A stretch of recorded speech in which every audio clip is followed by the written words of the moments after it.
If you do a lot of document editing, then you might want to know some keyboard shortcuts. So over here, if I were to type in, let's say for example, this is a sentence just like that, I can go around, let me just zoom this around into 150% right here. Let's say I want to bold this out, I can press Ctrl B.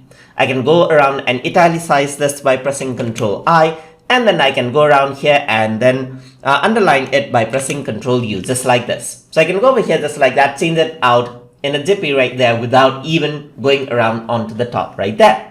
So if you want to learn more about keyboard shortcuts and you want to use them, you simply go to help and then go to keyboard shortcuts, where you can find all the keyboard shortcuts. And these are the 3 keyboard shortcuts we used for text formatting right over here.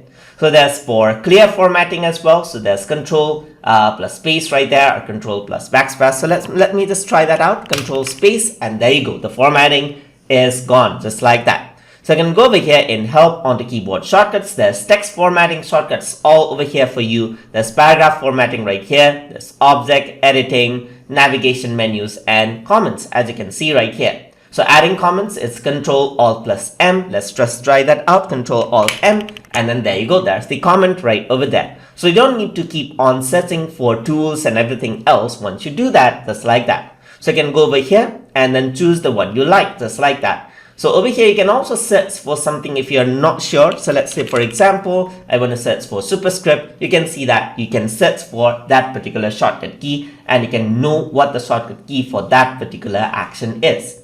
And that is how you can find and use keyboard shortcuts inside of Google Docs document. So if you guys learned something as always, please like, comment, share, and subscribe.